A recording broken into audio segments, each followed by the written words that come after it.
వీడియోలు చూస్తుంటామండి. యూట్యూబ్ లో చిన్న చిన్న వీడియోలు వస్తుంటాయి కదా.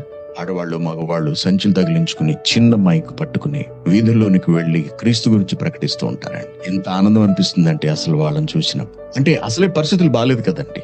భారతదేశంలో ఇప్పుడు సువార్త ప్రకటిస్తే తిడుతున్నారు, కొడుతున్నారు, దూషిస్తున్నారు, అవమానిస్తున్నారు, పర్మిషన్ ఉందా అంటున్నారు, వెళ్ళగొట్టేస్తున్నారు గ్రామాల నుండి.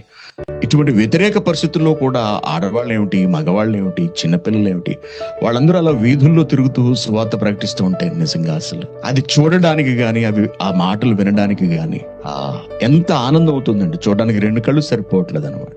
ఎంత గొప్ప భక్తులు, ఎంత ఉన్నతమైన మనస్తత్వం కలిగిన వాళ్ళు. దేవుడు అంటే ఎంత ప్రేమ, అసలు ఎంత అంకిత భావం, అసలు ఎంత తపనుంది వారిలో అని అనిపిస్తుంది అనమాట. క్రీస్తును ప్రకటించడానికి వాళ్ళు ఎంత సంసిద్ధులై ఉన్నారు అంటే దేనికైనా సరే వెనుకాడని మనస్తత్వం, తెగించిన మనస్తత్వం అన్నమాట. ఏముంది, ఆడవాళ్ళని పట్టుకొడితే పోలీస్ స్టేషన్ లో పెట్టేస్తే, కేసులు బుక్ చేస్తే, వీడియోలు తీసి అవమానిస్తే ఆడవాళ్ళని కూడా ఇబ్బంది పెడుతున్నారు. తమ ఆడవాళ్ళని ఇబ్బంది పెడుతూ వాటిని వీడియోలు తీసి యూట్యూబ్ సోషల్ మీడియాలో పెడితే ఆ భర్తకు గానీ మిగిలిన వాళ్ళకి కానీ ఎంత అవమానం. గాడిది కూడా అవమానం అనుకున్నారు. అవమానమును నిర్లక్ష్య పెట్టి అవమానిస్తే అవమానించారు అనుకున్నారు. నా ప్రభువు కన్నా నాకేది ఎక్కువ కాదు అనుకున్నారు అన్నమాట. ఇంత గొప్పవాళ్ళండి అసలు నిజంగా అటువంటి వాళ్ళు. అలా నీ పాత్ర ఏమైనా ఉందా?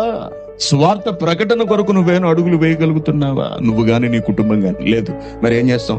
లెంటి సీజన్ కదా అన్నయ్య గారు, భోజనాలు ఉన్నాయండి వాళ్ళ రాత్రి. క్రైస్తవ్యం ఎప్పుడు అభివృద్ధి చెందుతుందండి? 40 రోజులు కాదు భక్తి, 365 రోజులు భక్తి.